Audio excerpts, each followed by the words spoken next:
Iron Banner is back, and I want to answer the question, is it worth farming any of these weapons for PvE? Now, really quick, I do want to mention that this video specifically is going to be focusing on all the new or reprised gear that we're getting and not focus on any of the legacy gear. If you all would like to see a video on the legacy gear, I can do that. But for this video specifically, we're going to be focusing on all of these weapons. I'm not even going to include some because some just really aren't worth it at all for PvE. All right, so jump right into it. The first gun I want to go over is the Hero's Burden. Now, this is probably going to be the most sought after weapon if you are a PvE player out of all of this Iron Banner. This is a 900 round per minute void SMG. 900 round per minute obviously being some of the best SMGs in the game for PvE.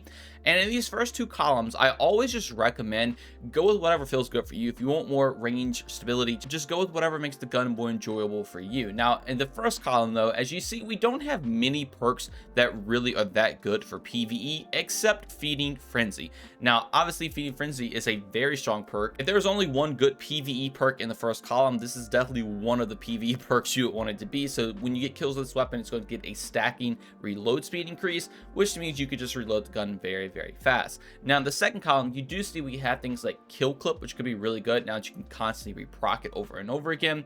The new perk, destabilizing rounds, which we will get into in a second, and any other perk on this is just more so dedicated for PvP than PvE. I guess gut shot straight can kind of work in PvE a little bit, but you don't really ever want to take that. So between kill clip and destabilizing rounds, I think most people are going to go for the destabilizing rounds role. And what this does is when you get a final blow, enemies around that target you killed will actually become volatile. So it's kind of like volatile rounds in a way. If pairing this with volatile flow of the season, that means the target you're shooting at will become volatile alongside all the other ones around them becoming volatile. It's going to be a very strong perk, very similar to things like Incandescent or Volt Shot. It's just for void, and you're going to be making volatile rounds with it like crazy. This is currently the only SMG in the game that can actually roll with it, and with it being a 900 RPM, it is definitely going to be extremely sought after because of just how good of a perk it is. Pairing that with Feeding Frenzy to get that reload speed increase, you're going to be set. But if you want to go a different route, like I said, obviously taking kill clip can also be really good because getting that reload speed to constantly reproc the damage over and over again now is also very strong. But me personally, I'm definitely going with stabilizing rounds. Now it's two origin traits. The only one that really matters is Hero Synergy because Skulk and Wolf won't even proc in PvE, I'm pretty sure. But this one, you reload the gun, you'll get some handling and flinch resistance. Obviously that can come in a little handy in PvE. It's not the next best thing in the world, but having that increased handling can be nice, if you are just running and gunning. But all right, let's move on to Jorm's Claw. This is a pulse rifle that is returning from way back in the day.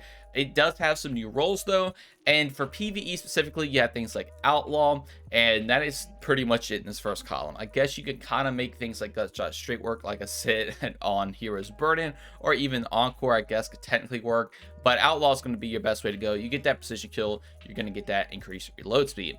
Now in the second column, you have things like Kill Clip again, you have Frenzy, Golden Tricorn, and Incandescent. There are a lot more great options for this, and all of these will work very well. Again, Kill Clip to get that constant damage refreshing. Now they can refresh. Pairing that with Outlaw, it's going to be really easy to keep that up all the time. Even things like Frenzy is also going to be really good to get that constant damage increase with that reload speed and handling. It's going to just make the gun feel really good. Golden Tricorn is a very sleeper option. This should get a pretty decent damage increase, and then when you get an ability kill that matches the weapon's type, so solar, so fusion grenades, anything like that, firebolts this current season, it's going to ramp that damage increase up to 50%. So you have a gun with 50% increased damage, which is obviously going to act clear really well. But if you're talking about act clear, obviously you have things like Incandescent, which is also really strong. If you don't have a good Incandescent weapon yet, this is going to be pretty good for that. You could just get your headshot kill, get that reload speed, everything's going to become scorched, and you could just ignite everything, and it's very fun. So literally any of these is going to be really good. I don't think it's going to be a go-to PvE weapon, especially if you have things like a crafted battler or a callus mini tool for Incandescent. Golden Tricorn could be a fun option. Kill Clip obviously is also a fun option, but if you like this pulse rifle, these are definitely some options you could go for PvE. Now moving on to Roar the Bear, which doesn't have a picture for some reason, but this thing actually is a very good rocket. Even though it does come from the PvP playlist, you have some very good options. Now in these first two columns, this is where I'm actually going to give some recommendations. Hard launch is going to be a great option to get that velocity up. Things like impact casing as well. This is going to give you a 10% damage increase to the impact damage of the rocket. So it's just the impact damage, but it is overall a net increase in damage. So So this is by far the best perk to put on this gun. If you don't have it, again, don't worry, it's not the end of the world, but impact casing is for sure a must. And I would pretty much always recommend velocity, but if you want to go with something else in this first column, you could. But in this first column of perks, you have things like ambitious assassin, which can be okay, I guess. I would probably not recommend taking this, but I did want to mention it just because it isn't the worst perk. Field prep is very, very strong. You get more reload speed, you get more ammo.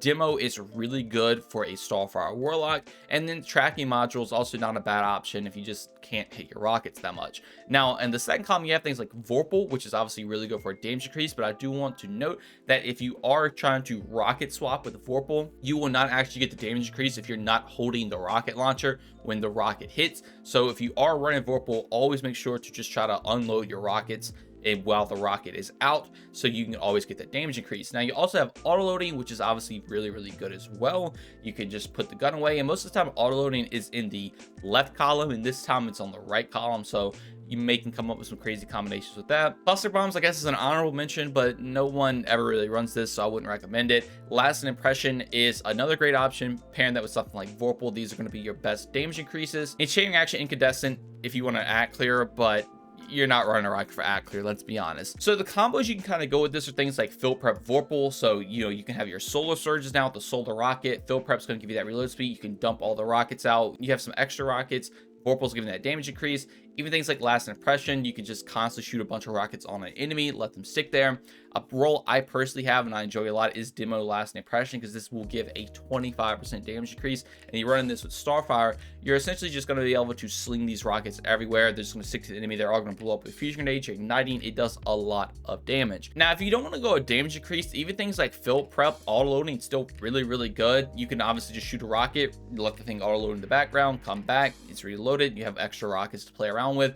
Demo auto loading is going to be really good. If you're running Starfire Warlock, you can kind of just throw your grenades. If your grenades ever on cooldown, the auto loading will reload in the background. It's not the most optimal thing. It definitely is better to just take a lasting impression rocket, but that is an option. But overall, if you do need a good solar rocket for solar surges or anything like that, field prep Vorpal is a great option. Field prep lasting impression, and then if you're a Starfire Warlock, you could definitely go demo. And then also remember that auto loading is on there if you want to get into some of those shenanigans. So now we're going to get into some options that are less appealing over some of the others, but they are still very good, and that is the Dark Decider auto rifle. This is a 720 round per minute arc auto rifle. Now this can come with some pretty good perks, but a thing I do want to note is that in these first two columns, as I've been saying, other than the rocket, you can kind of go with what you want to, but I will make a strong recommendation to armor piercing rounds for this. If you don't know what these do, you essentially get 5% more damage to combatant shields. So in PvE, obviously, if you have a arc shield, you're just going to be able to take it out a lot faster. But if they're not arc, this could just kind of help getting that shield off in a couple less shots. So this is really good. If you don't get this, it's not the end of the world, and it's not going to make that much of a difference, but I did want to point it out just to be on the lookout for it. Now, in the first column, you have things like auto loading, which is an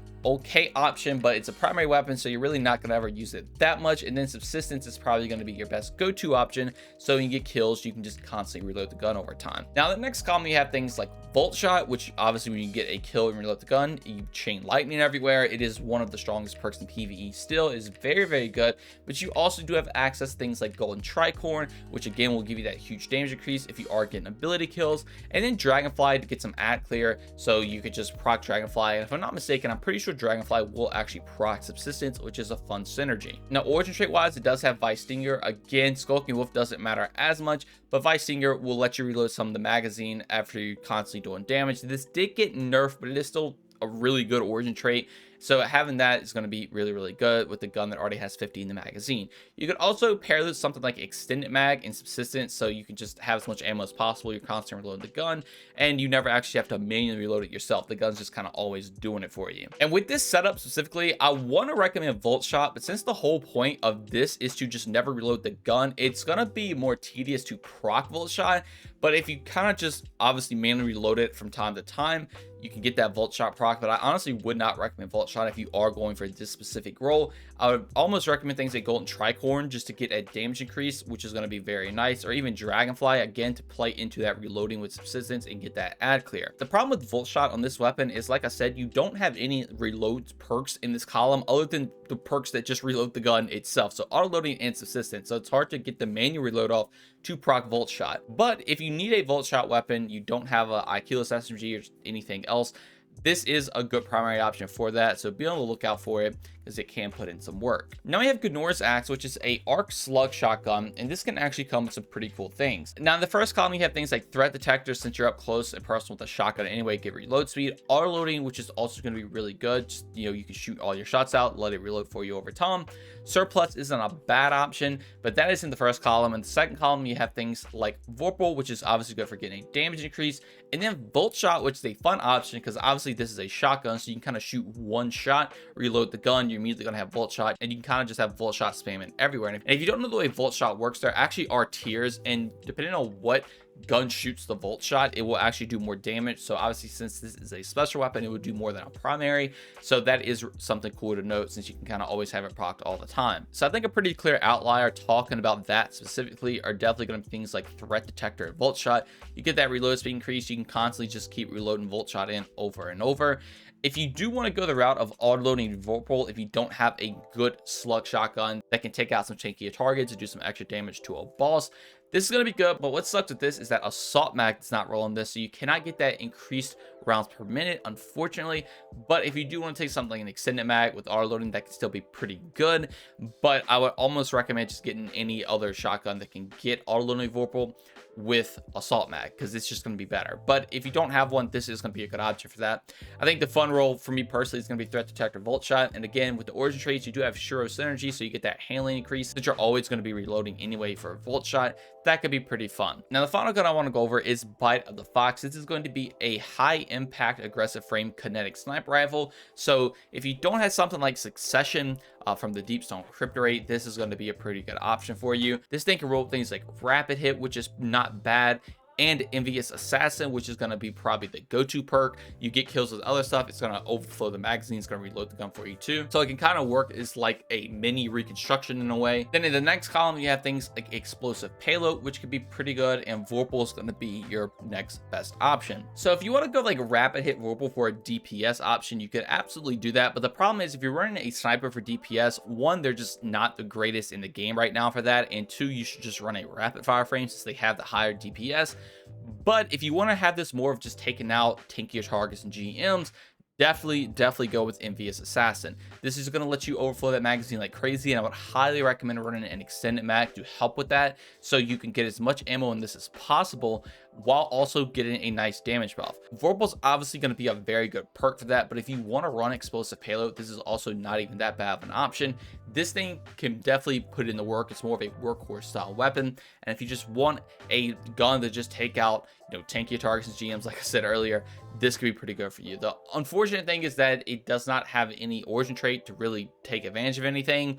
But if you do need something and you are playing Iron Banner, definitely be on the lookout for this. But all right, that's going to do it for my PvE recommendations for Iron Banner weapons. Obviously, Hero's Burden is definitely the one you need to be looking out for the most. The other stuff is kind of there if you just see anything and you kind of like it, try it out. But Hero's Burden is in a class of its own. It's nothing else that really does it like that does right now, so again, definitely be on the lookout and try to farm for that. If you all would like me to go over legacy gear or just go over PvP roles, I can do that as well. Just be sure to let me know in the comments below. And as always, if y'all enjoyed and learned anything new, consider subscribing, drop a like, turn notifications on. Also, if you'd like to join my Discord or follow me on any of my socials, all that have been linked in the description as well.